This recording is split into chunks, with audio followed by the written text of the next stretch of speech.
Hi, Rachel Rothman here from Nutrition in Bloom. I am a pediatric dietitian and a feeding expert, and I wanted to come on and record a video and show you a little bit about how I do my meal planning. I have seen so many people sharing all of these wonderful schedules and kind of how they're hoping to keep their kids on track over these next several weeks at home.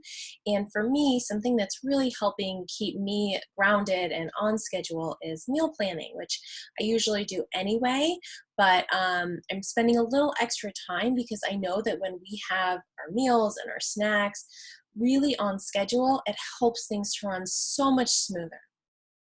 So I am going to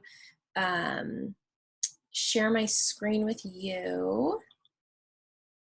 Okay, so I have created this meal plan template that I am happy to share with anybody who might be interested. So what I have on this meal plan template is days of the week. So I do Sunday through Saturday. I make a list of what I have on hand, usually a lot of refrigerated items or produce. And then I make a list of ideas that I want to make throughout the week. So I've already added these in, but I list usually my breakfast ideas, my lunch and dinner ideas, snack ideas. And then from here, once I've kind of done some of the planning, I'll create a shopping list so I know what I need to get at the store. Now, something that I've added during the coronavirus, while we're all at home for a while, that I think will be very helpful is to make a master list of what I have on hand. So what I've done is I've created a master list of all the frozen items that I have on hand. I created a master list of all the dry items that I have on hand, and then a master list of all the snack type items that I have on hand. And it might sound like a lot of work, but my husband and I did this morning. It took us probably 15 minutes, and he just kind of read everything to me and I wrote them down. And this is really helpful for a couple of reasons. The first reason is that I have a feeling because we're home more and things are a little more stressful, I'm not going to be cooking as much as I usually do, and I am going to be relying more on frozen food and convenience food. So having a list of what I have on hand versus walking to the freezer or writing, figuring it out is super helpful. Also in terms of the dry ingredients that I have on hand too. So these are not exhaustive lists. I wrote it all by hand, but I just wanted to give you an example of what some of the foods that I do have on hand look like. I noticed, for example, pasta. So I think I am a pasta hoarder. If I have tons and tons of pasta, which shows me that during this time while we're home, I'm probably going to be making more pasta than I usually do. So I have that list, and then I have my meal plan template.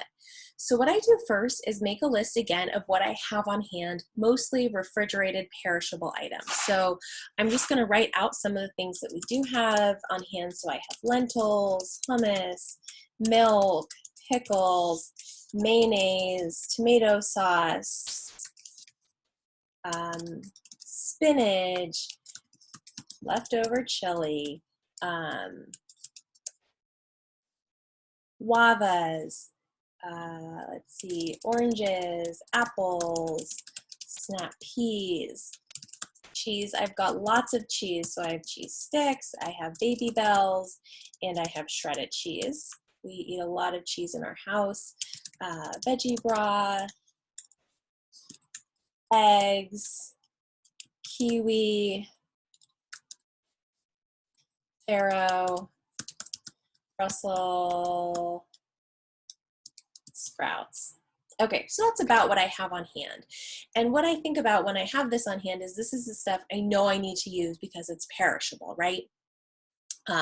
So then again, I write out some breakfast ideas. We usually have our go-to breakfast ideas. Typically, one day we do some sort of egg dish. We'll do cereal one day, waffles one day, maybe a yogurt parfait, oatmeal or an oat bake, and then maybe a French toast bake. Usually with these, I'll pair them with milk, maybe extra yogurt, maybe fruit or something, but these are our standard breakfasts. The other thing that we do is some standard lunch or dinner. So every week I do a DIY night, which typically means like DIY tacos or a salad bar or pizza. I'll do some sort of casserole. I'll usually do 1 or 2 chilies or Instant Pot meals. I'll do a sheet pan meal where everything is on the pan and I just bake it all together. Frozen, and again, I'm going to probably be doing a little bit more frozen meals than I usually do, some kind of pasta, and then one night we'll do out, which we'll see kind of what things look like and if we end up doing that. And then I'll also list my snack ideas, which I listed my snack ideas on the right-hand side today. So what I'm going to do is just kind of show you how I go through this and sort of my thought process. So this morning we had yogurt and toast. Today's Sunday as I'm recording this. We had a bar for snack. We had mac and cheese with snap peas and sausage for lunch. Afternoon snack. So for our afternoon snack, what I'll usually do is kind of look and say, okay, what have we had today? I might do apples and cheese for afternoon snack. Dinner, I think I'm going to do a sheet pan with tofu and Brussels sprouts and farro because we have it in the refrigerator. And then bedtime snack, we do bedtime snack. You might not do bedtime snack. Sometimes it's dessert type food, sometimes it's not. I might do blueberries. Now, just something to think about. I tend to offer my kids food and say, this is what we're having, and you are eating what we're having, or you're not eating. It's always food that they like, and I definitely have more info about that in my blog. But for some of you, your kids might be choosing their snacks, or you might just have some different snacks on hand, and that's fine. So then your afternoon snack, you might just write free, where your kids get to choose it. So use this as best as it works for you.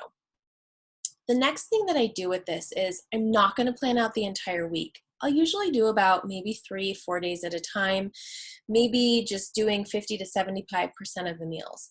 I find that if I can really plan breakfast and dinner, that's super helpful for me. But again, we're home more, so I want to have more of a game plan. So then when my kids are asking me what's for lunch, what's for snack, I'm not scrambling and I have something written out. So what I like to do is start with breakfast. So tomorrow is Monday, we might do eggs. Tuesday, I think I'm going to do an oat bake. And then Wednesday, we'll do waffles. And these are frozen waffles from Trader Joe's. Okay. The next thing I'm going to put in there is dinner. So I think tomorrow I'm going to do a DIY tacos. And this, I just do black beans with maybe some shredded lettuce or carrot or tomato, because I think we have some tomato on hand, with tortillas and cheese. Tuesday night, I think I'll do some kind of bean chili. And then Wednesday night, I'm going to do something frozen, whether that's pizza or fish sticks. I don't know yet. And that's okay. I'm just going to do a little bit, just as much as I can.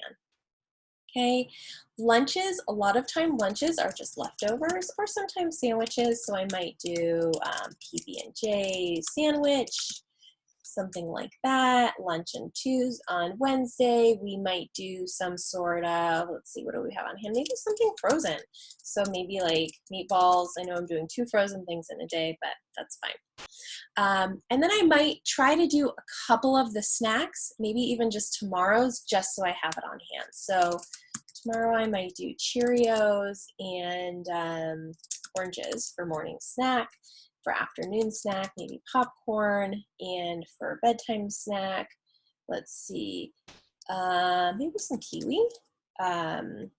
Tuesday for morning snack, I might do applesauce with something else, maybe cheese. Do a lot of cheese, as I mentioned. Afternoon snack might be, I think, trail mix, actually. And then bedtime snack, I'm going to do ice cream. So I just kind of play around with these. And then after this, after just a few minutes of this, you might feel exhausted, you might feel done. Great. So I planned out 3 full days and another half day. And this video is definitely under 10 minutes. I know I did have a good amount done before I shot this video, but these are just some things for you to think about and kind of how you can go about planning. I find that the more that I plan, just the more helpful it is, especially as we come up on these next few weeks. So I will definitely be sharing more videos like this. I hope you like it. Please give me your feedback. And again, just shoot me a message, contact me. I can definitely send over this template because it's super helpful, I find. Even though it does feel a little exhaustive, it's just helpful to have that done. Oops. Thanks so much, and I'll talk